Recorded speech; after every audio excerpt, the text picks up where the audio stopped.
Bismillahirrahmanirrahim. Assalamu alaikum viewers and welcome to my Tumi Library channel. Viewers, in this lecture number 9 में time complexity of insertion sort algorithm में best case of insertion sort को analyse करेंगे और step by step calculate भी करेंगे in detail में with the help of example. So किसी भी एल्गोरिदम के 3 केसेस होते हैं। फर्स्ट केस होता है बेस्ट केस, सेकेंड केस होता है worst case and third case होता है एवरेज केस। इस लेक्चर में बेस्ट केस को देखते हैं कि बेस्ट केस क्या होगा। बेस्ट मीन्स बहुत अच्छा and case means situation. Okay, so let's begin. Time complexity of insertion sort algorithm in best case, जो कि असेंडिंग ऑर्डर होता है, मीन्स जो ए मीन्स एरे में as a list of numbers होते हैं वो इंक्रीज ऑर्डर में होते हैं। Example 1, 2, 3, 4, 5 and 6। एक लिस्ट नंबर की एरे में 1 अप टू 6 तक इंक्रीज ऑर्डर में एज अ बेस्ट केस दिया हुआ है। और अगर कहा जाए कि इस लिस्ट ऑफ नंबर्स को इंक्रीज ऑर्डर में अरेंज और सॉर्ट करके दो, बट ये लिस्ट ऑफ नंबर्स पहले ही सॉर्टेड हैं असेंडिंग ऑर्डर में, तो ये बेस्ट केस होगा। अब बेस्ट केस से कैसे रिलेट करेंगे, बिकॉज एल्गोरिदम की बात कर रहे हैं तो हमें लिस्ट ऑफ नंबर का सीक्वेंस मिला है और इंक्रीज ऑर्डर में सेट करना है। बट बेस्ट केस में तो ऑलरेडी इंक्रीज ऑर्डर में सेट हैं। तो अब यहाँ पे एक्चुअल में बेस्ट केस को इस इंसर्शन सॉर्ट एल्गोरिदम से एनालाइज करेंगे। So this is algorithm. इस एल्गोरिदम में टोटल 7 स्टेप्स हैं, 1, 2, 3, 4, 5, 6 एंड 7। तो बेस्ट केस में कैसे वर्क करता है देखते हैं। तो स्टार्ट में first step j equal to 2 to n, j set होगा यहाँ सेकेंड बॉक्स पे j इक्वल टू, ये पहले वाला फर्स्ट बॉक्स है, ये नेक्स्ट j इक्वल टू 2 ये सेकेंड बॉक्स है, और फिर थर्ड बॉक्स ये है, अप टू 6 बॉक्स हैं। और फिर नेक्स्ट स्टेप पे आएंगे, second step key equal to a square bracket में j, और एक अलग से एक्सटर्नल मेमोरी लेंगे जिसको कहेंगे की में रखेंगे j की जो भी वैल्यू होगी। तो अभी j equal to 2 second box में वैल्यू है 2, तो 2 की में आ जाएगा। 2 वैल्यू की में आते ही थर्ड स्टेप पे आएंगे, i equal to j-1, i set होगा यहाँ फर्स्ट बॉक्स पे i equal to 1। Third step से i सेट हो गया, बिकॉज अभी j2 है तो 2 - 1 इक्वल टू 1, तो i इक्वल टू 1। अब फोर्थ स्टेप पे आएंगे और कंडीशन चेक होगी, मीन्स कंपैरिजन होगी। फोर्थ स्टेप में 2 कंडीशन हैं। पहली कंडीशन है i ग्रेटर देन 0, तो अभी i 1 है, 1 ग्रेटर देन 0 है, तो कंडीशन ट्रू है। और सेकेंड कंडीशन चेक होगी ai ग्रेटर देन की, मीन्स कंपैरिजन होगी कि i पोजीशन में जो वैल्यू है वो की वैल्यू से ग्रेटर है या नहीं। मीन्स देखें ai बॉक्स में जो वैल्यू है मीन्स 1, वो क्या की में जो 2 है उससे ग्रेटर है या नहीं। तो 1 2 से ग्रेटर नहीं है, तो कंडीशन हुई फॉल्स। बट एक बार चेक हुआ, एक बार कंपैरिजन हुई कि ग्रेटर है या नहीं है, तो एग्जैक्ट एक बार कंपैरिजन होता है। जैसे ही कंपैरिजन होके पता चला कि ग्रेटर नहीं है, तो मीन्स वो राइट पोजीशन पे है। तो फोर्थ स्टेप मीन्स कंपैरिजन हुई, जब j इक्वल टू 2 है तो 1 टाइम कंपैरिजन हुई। तो अब while लूप के अंदर नहीं जाएंगे बिकॉज ऑलरेडी कंडीशन फॉल्स हो गई और inner while loop never executed in best case. Because condition false हो गई तो फिफ्थ एंड सिक्स्थ स्टेप चलेगा ही नहीं, मीन्स स्वैपिंग होगी ही नहीं। तो इसीलिए fifth and sixth step 0 bar count होंगे और फोर्थ स्टेप चला एग्जैक्टली 1 टाइम। अब लास्ट 7 स्टेप से i+1, अभी i 1 है तो 1+1 इक्वल टू 2 पे की वैल्यू ही रहेगी। और अगेन अब first step j equal to 2 to n से j इक्वल टू 3 यहाँ पे शिफ्ट हो जाएगा बिकॉज फॉर लूप चल रहा है।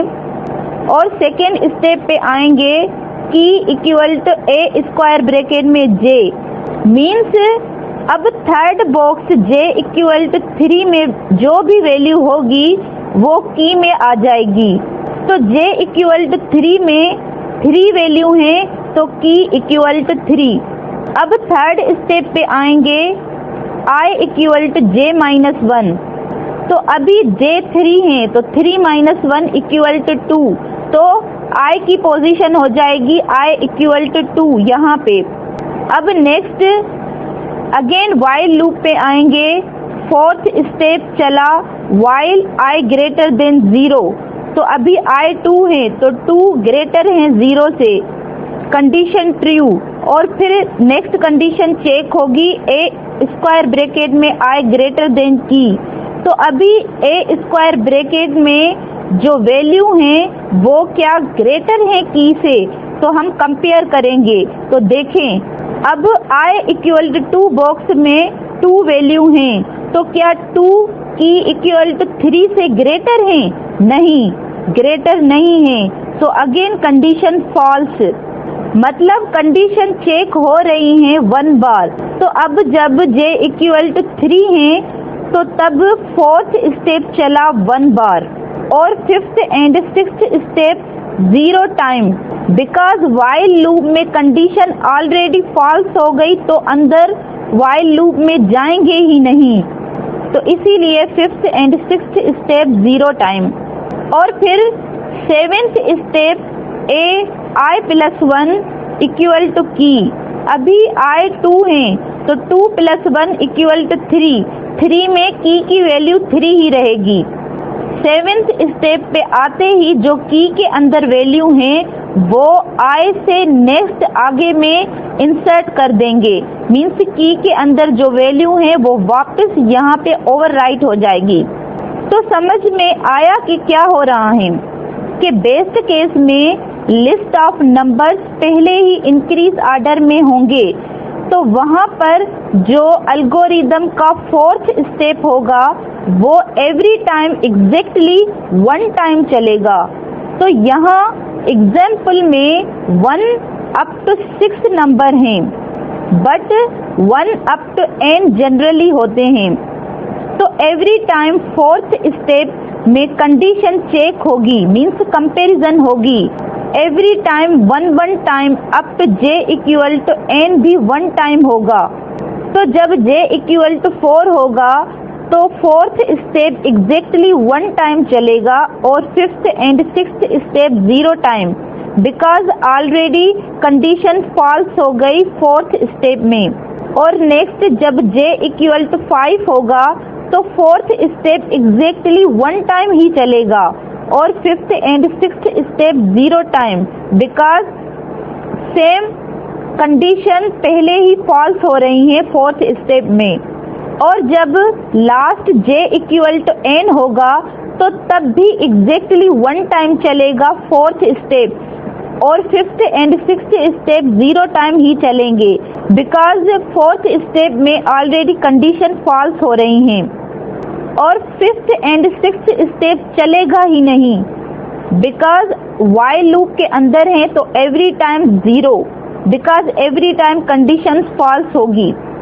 अब देखें बेस्ट केस में सबको ऐड करेंगे तो मीन्स j इक्वल टू 2 के लिए 1 टाइम चला, नेक्स्ट j इक्वल टू 3 के लिए भी 1 टाइम चला, नेक्स्ट j इक्वल टू 4 के लिए भी 1 टाइम चला, up to last j equal to n के लिए भी 1 टाइम ही चला।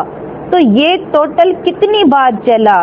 ये चला n-1 टाइम, बिकॉज 1 से स्टार्ट नहीं कर रहे।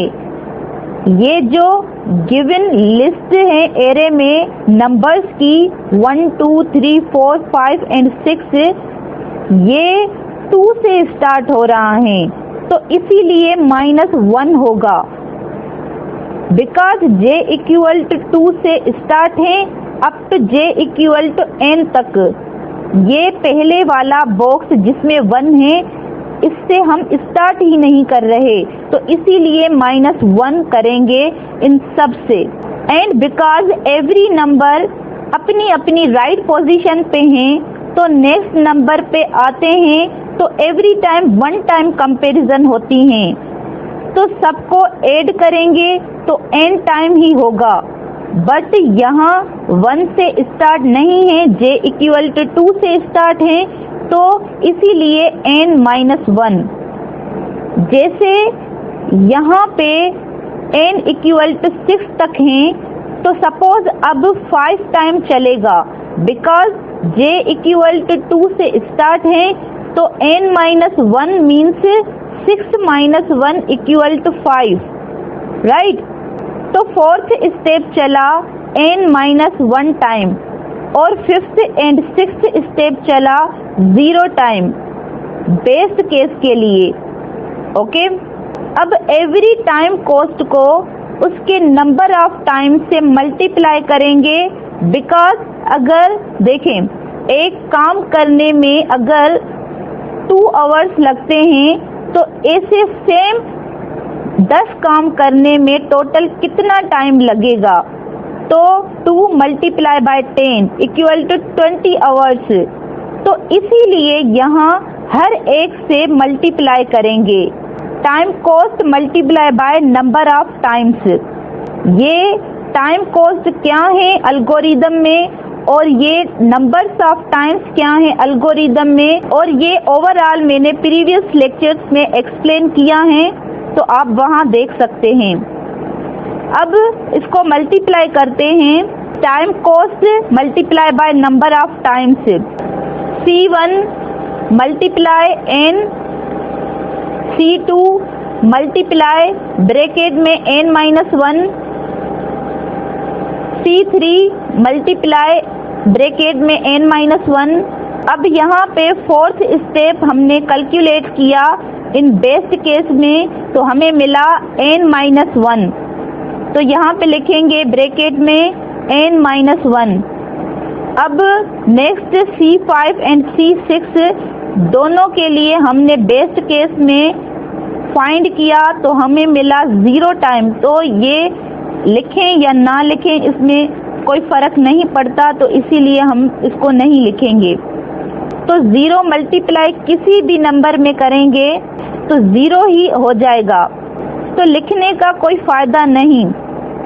और लास्ट स्टेप भी चला था n-1, बिकॉज फॉर लूप के अंदर हैं। अब यहाँ पे सिंपल पहले मल्टीप्लाई को सॉल्व करेंगे।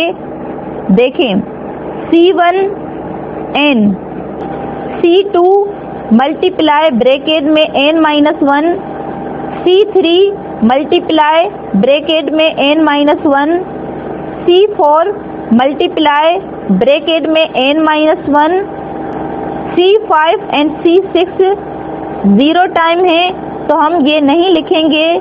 तो लास्ट C7 मल्टीप्लाई ब्रैकेट में n-1।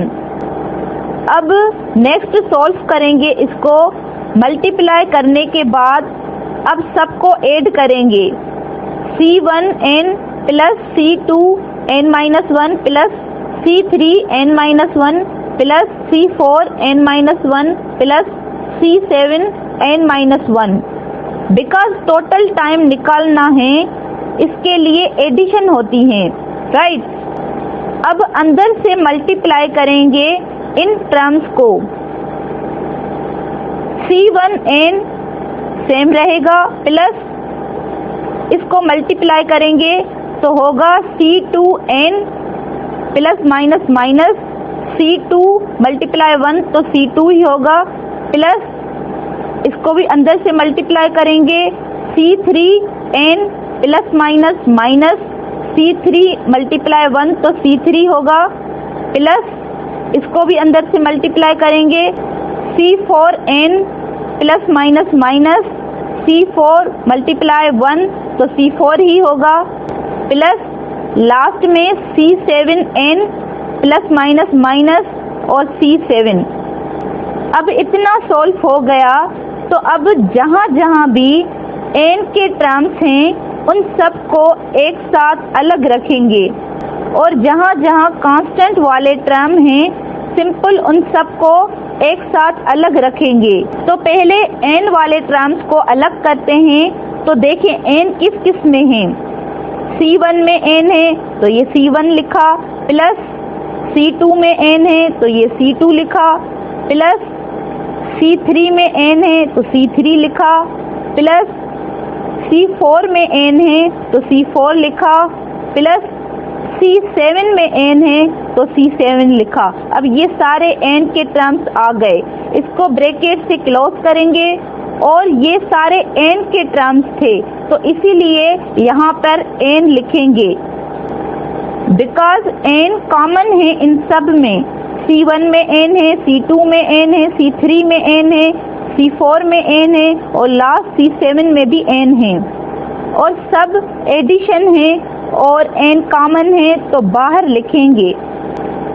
और देन माइनस, अब जिनमें n नहीं है जस्ट कांस्टेंट टर्म है उन सब को अलग लिखेंगे। सो देखें किस किस में कांस्टेंट टर्म है। तो सबसे पहले C2 कांस्टेंट है तो यहाँ लिखा C2, प्लस C3 कांस्टेंट है तो यहाँ पर लिखा C3, C4 यहाँ पे कांस्टेंट है तो यहाँ लिखा C4, लास्ट C7 भी कांस्टेंट है तो यहाँ पे लिखा C7। इसको भी ब्रैकेट से क्लोज किया। अब ये इतना सॉल्व हो गया। अब नेक्स्ट इसको सिंप्लिसिटी करने के लिए इन सब को C1 plus C2 plus C3 plus C4 plus C7, ये जो टोटल n वाले टर्म्स थे इन सब को कलेक्टिवली हम a से रिप्रेजेंट करेंगे, और इन सब को जो माइनस से स्टार्ट हैं और ये जो सारे कांस्टेंट टर्म आते हैं C2 plus C3 plus C4 plus C7, जिसमें स्टार्ट में माइनस होगा उसको b से रिप्रेजेंट करेंगे। तो अब सिंपल होगा a n और माइनस के साथ इन सब कांस्टेंट को b से रिप्रेजेंट किया है तो ये होगा प्लस b, तो कलेक्टिवली होगा a n plus b। Finally हमें ये मिल गया फंक्शन बेस्ट केस के लिए t of n equal to a n plus b, और ये लिनियर फंक्शन है t n equal to a n plus b। Linear means जिसमें n की पावर जो हाईएस्ट डिग्री हाईएस्ट पावर होता है वो 1 होता है। b में तो n है ही नहीं, इस a में है a n, और यहाँ पे पावर n की 1 है, a n power 1 plus b, और जनरली 1 पावर होती है तो हम लिखते ही नहीं हैं। तो ये लिनियर फंक्शन है फॉर बेस्ट केस के लिए। और फिर a n प्लस b में से प्लस b को रिमूव कर देते हैं, बिकॉज जितने भी लोअर ऑर्डर टर्म होते हैं उनको रिमूव करते हैं, और जो हायर ऑर्डर टर्म होता है because higher degree a n power 1 की है तो उसका जो कोएफिशिएंट है मीन्स यहाँ पे a, तो इसको भी रिमूव कर देते हैं। तो फाइनली हमें n मिलता है, और ब्रैकेट में n लिखते हैं और थीटा से बाउंड कर देंगे। थीटा की सिंबल ये होती है थीटा ब्रैकेट में n, बिकॉज बेस्ट केस है तो इसीलिए हम थीटा से इसको बाउंड कर देंगे, बिकॉज हमें एग्जैक्टली बेस्ट केस का कह रहे हैं तो इसीलिए ये टाइट बाउंड होता है जो कि एग्जैक्टली बताता है कि ये टाइम कॉम्प्लेक्सिटी है बेस्ट केस की, इसीलिए टाइट बाउंड थीटा को यूज करते हैं, right. So that's all viewer, please share, support and subscribe to my channel for more updates. Thank you.